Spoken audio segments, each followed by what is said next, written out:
how's everyone doing? It's me, it's PTE, back again for another video, and this video is going to be my honest opinion on the Aces and 8's storyline in TNA right now. I did promise a TNA video this past weekend, but due to my brother coming out from Ohio, I had to reschedule that, therefore I limited my video making. So that's why I only uploaded about 2 videos over the weekend. So I apologize, but I don't usually always dedicate my life to YouTube because I do have a life, you know, unlike some other trolls and everything on here. But, you know, I do have a life, and, you know, that's why I don't make videos all the time. But, in this video I'm going to be dedicating mostly to the Aces and 8's and their impact, no pun intended, on the show. Now, I kind of thought something was up after Sting came out with like 3 minutes to go, like a month ago on Impact, when he came out and basically did his acceptance speech for the TNA Hall of Fame, which is a total ripoff. But anyway, I digress. There's no point in having a TNA Hall of Fame where he only did 10 years of absolutely nothing, but whatever. That's another story for another day. But I knew something was up when Sting came out there with like 3 minutes to go, and I knew something was up. I didn't think it was going to be these masked guys. I actually thought it was going to be Bobby Roode for a minute, but, you know, time flies. But I don't know why time flies in there. But anyway, no. And then, you know, the Aces and 3 of the Aces and 8's came out, and they just beat up on Sting to end the show. And then, I thought that was pretty good. It definitely had some shock value after that, especially after Slammiversary, their whole you know, dedication to Sting and dedication to the Hall of Fame and everything that night. But yeah, that was a good show. And then the next week, I didn't like how Hogan went out there and was like, "Oh, we're not going to mention them because they're cowards. We're not going to mention their names. We're not going to even talk about Sting getting attacked last week." It's like, are you kidding? Whatever. And then I heard that, you know, that whole storyline was supposed to be to take Sting off of TV so that people would wonder where Sting is in time for the Hall of Fame coming up in like 2 months at Bound for Glory, the night before Bound for Glory, which, you know, whatever. I just wonder where TNA gets their ideas sometimes. But anyway, then the 8's then, you know, came out the next week and they attacked Hogan, they attacked Sting.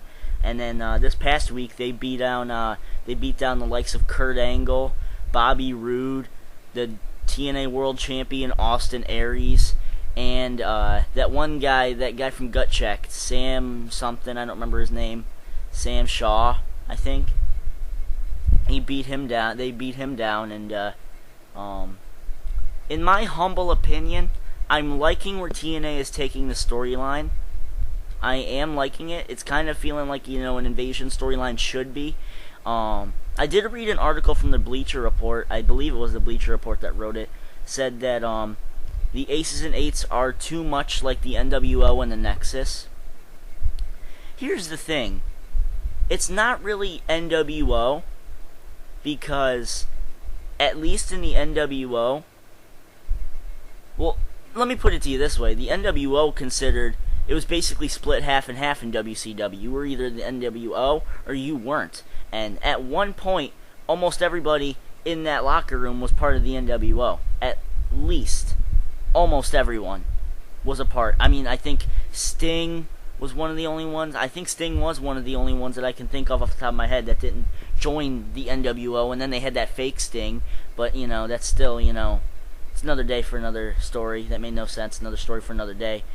And it's definitely not like the Nexus, because I'm pretty sure TNA wouldn't do an invasion storyline and then try and fuck it up. I mean, TNA does have a reputation of fucking up good storylines, but, you know, I don't know. I'm thinking TNA's finally, you know, woke up on the good side of the bed and they decided to actually do something with their creative. And here's the beautiful thing that I love about this storyline, the one thing I want to point out. The one thing that I want to point out, the reason why I love the storyline so much, no one knows who the Aces and 8's are. No one knows. The frickin' dirt sheets don't know. no one, no people who have inside scoops. They don't know who the Aces and Eights are. I mean, it was rumored, I think. No, it wasn't even rumored. It was basically like suggested or something that Luke Gallows was one of the Aces and Eights last week when they beat down Hogan and Sting. He was one of them, and then TNA's trying to think about it and everything, but that was the only rumored one, was Luke Gallows, and you can kind of plainly tell which one was Luke Gallows, if Luke Gallows was participating in that invasion. But instead of me just rambling on here, TNA is doing really good with the storyline. I hope to God they don't screw it over.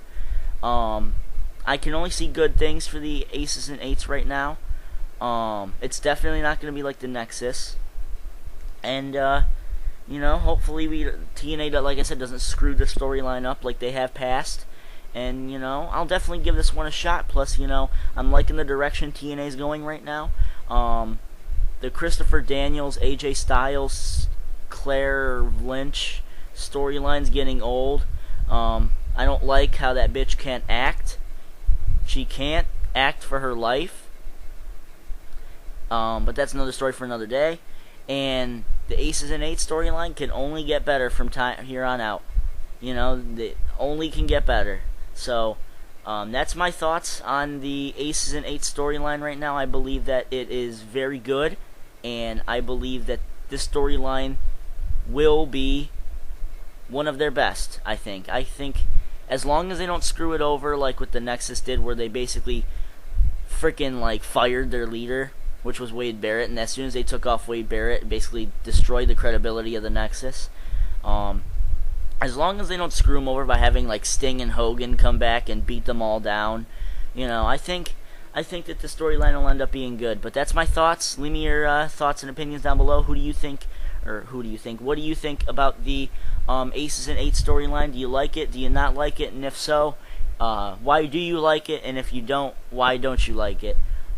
Hit that like button and favorite this video. It really helps me out. Also hit that subscribe button. And speaking of subscribe button, I want to thank all 300 of you who hit that subscribe button up there. And if I can take a page out of Philip DeFranco's, aka SXE Phil's, book, if I could take a page out of there, I love your faces. Yes, I do. Even though, it's not going to be my catchphrase or anything. I just wanted to point that out. I want to thank each and every one of you guys who subscribed. 300 of you guys. I know it's not really much of a thing to, kind of be excited about, because a lot of you wrestling talkers have like 1,000 subscribers. But I wouldn't even think I got past 100. So, for me to be at 300, it's definitely a big honor, and I'm going to keep making videos for you guys. Like or dislike, it doesn't matter. I'm going to keep making videos, and I hope you guys enjoy them. Alright, I think that's about it. I think that's all I've covered in this video. That's my thoughts on the Aces and Eights, and thank you guys for 300 subscribers. And I think I'm done here. I will be making a recap for the 1000th episode of Monday Night Raw, because it is basically like kind of a pay-per-view type of thing. So, I'm gonna recap that, and just stay tuned for later videos, because I might make another video or so later on today. Alright, I think that's about it, guys. I'm Perry the Entertainer, signing out, and peace out. Thank you guys for watching.